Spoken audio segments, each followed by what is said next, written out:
Hello and welcome to Just Hoops. In today's video, we're going to take a look at the Washington Wizards and their new duo of Bradley Beal and Kristaps Porzingis. These guys did not get to play last year due to Bradley Beal's injury and KP coming at the trade deadline.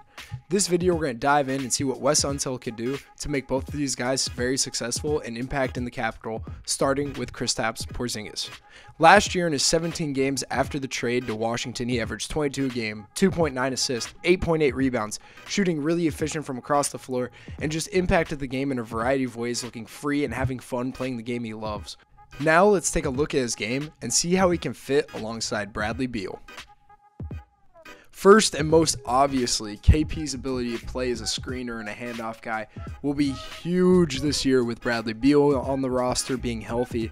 But KP is going to have to be an elite handoff guy, an elite screener, a guy that could play downhill, play the short roll, play the pop, play on a dive, and just go make plays with Bradley Beal.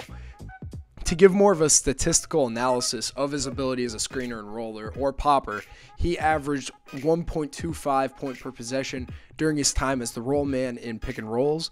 And I think next year this is going to just elevate, and I think his ability to pop is what's going to make him special. Adding that ability to shoot 36% from deep from a variety of places on the floor, being that pick and pop guy, being a guy that can go and really stretch defenses and make plays from beyond the arc is what can allow him to be special and thrive in Washington, and also give Bradley Beal a lot of opportunities to get downhill, get to his pull-up, get to the rim, and also allow the pieces around them to also be great. But the thing that will make him stand out is his ability to play downhill and attack closeouts and put the ball on the ground and make plays for himself. This will add an extra layer to the pick and pop ball screen attack that he could potentially have with Beal. Beal could get downhill, come off of him, hit the pop, and then you're playing against the scramble. And KP is more capable of attacking both directions, getting to the rim, finishing with both hands, being able to just be a big-time playmaker on the attack for himself and for his teammates. So we started with how KP could play off of Beal. Now let's look at how Beal could play off of KP, and that happens in the post. Once KP got traded to Washington, his post production and post presence in terms of his career numbers dramatically increased. Yes, it was a small sample size, but in those 17 games, in regards to his post play and passes out of the post, he averaged 1.115 points per possession, which is very efficient, very elite. But diving into his skill set a little bit, he does a good job at sealing, making his hands available, getting to a position where he wants the ball and just being able to stay there and stay solid. In terms of scoring, he has a solid post hook with either hand. He's able to abuse mismatches with his size and strength. But I think the thing that really makes him stand out and special is that post fade, that turnaround shot, and also his face-up game. He's able to face up, face the hoop, and knock down jumpers, jab, knock down a jumper off a jab, attack either direction, finish with either hand. His face-up is elite, and it allows him to play in space, be creative, and do his own thing in terms of being a scorer and a guy that you can get the ball, trust him to go and get a good shot off consistently, and always make a good play with the ball in his hands. But to look more into Washington next season, I think that KP out of the post could provide a great player and skill set to build an inverted offense around. He can be a guy that you can get the ball, you can have more movement, more action off of it. It allows Beal to get off of the ball more, and it's a lot harder for a defender off the ball to guard and make plays happen on a high-level scorer like Bradley Beal, along with the new additions and just really deep rotation that Washington's going to have.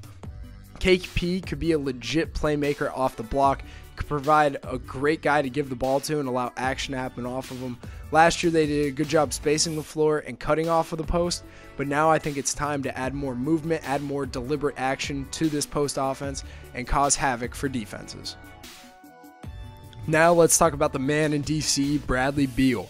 He played 40 games last year before getting hurt, but was incredible in that stretch, averaging 23 games, 6.6 assists, 4.7 rebounds, shooting efficient from the field.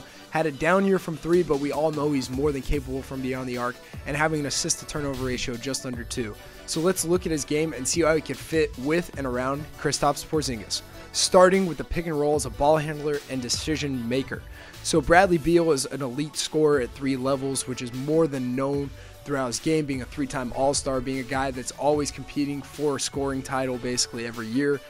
But in terms of these pick and roll possessions, his ability to get downhill, come off screens tight, find advantages and take full advantage of them, he is one of the best in the league in these pick and roll spots to go get a bucket against an advantage.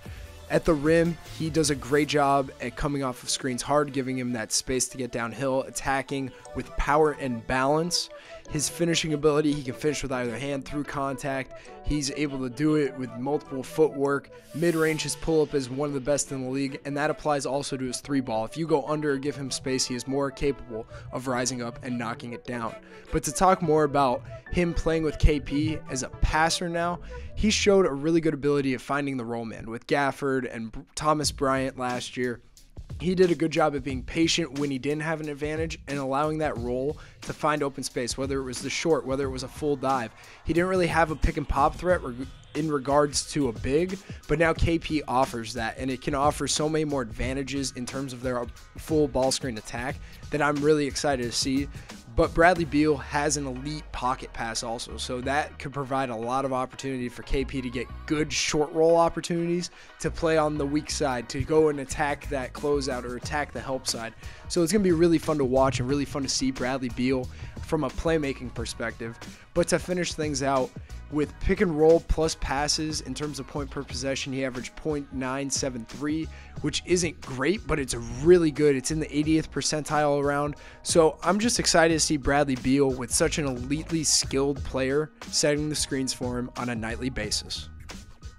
Now, to complement the KP post-up part of this video, we're going to talk about Bradley Beal playing off the ball, playing in space, attacking closeouts. So it all starts with his scoring ability, being that elite 3-level scorer that we touched upon in terms of the pick and roll. But when the ball moves and he's able to be off the ball and play against the rotation, play in space, it all starts with his ability to knock down threes at a really high level. He's a career 37% three-point shooter. Last year, yes, it was a down year, but I think it was more due to the types of shots he was getting. He had to force a lot of them. But being special off the ball and having a KP around him to go and force defenses to collapse near him, and the gravity that he'll have so many closeout opportunities to go get on a closeout, go and catch, go play downhill against the closeout, play with numbers, and just so much easier and less work for him to have to work on an ISO, work on a switch. It'll be nice for him to not have to do all the work himself and have somebody that he can play off of consistently and go make life so much easier. What I'm excited and looking forward to see is more of the design and tactical side of playing off the ball for Bradley Beal. Whether that means he's at the slot having a slot dive off of KP, or whether that means he's at the 45 playing off of a single away, or putting him in the corner, having action above him and him coming off of a double. There's so much variety and so much possibility with a guy like Bradley Beal off the ball and a guy like KP having it that I'm really excited to see what Coach Unseld does. Coach Unseld has an opportunity to allow two highly skilled, highly talented players to play together, play off of each other in a variety of ways. To finish up this video though, some short ideas that I have in terms of actions that they could play together in are grenades out of the post, inverted ball screens with KP handling, regular middle ball screens, empty side pick and pops, elbow two-man actions, deep side ball screens out of the post, getting Bradley Beal deeper on the catch, inverted actions off the elbows and low post, and three-man stuff. I'd love to see spin actions, single high into doubles, whatever action you want to plug in right there, and movement off of KP at the elbow or 5-out touches such as splits, Chicagos, and zooms. I hope you guys enjoyed this video, learned something about Bradley Beal and Kristaps Porzingis as they prepare for their first season together in DC. But for more content like this, please like, subscribe, and share, and we'll catch you in the next one.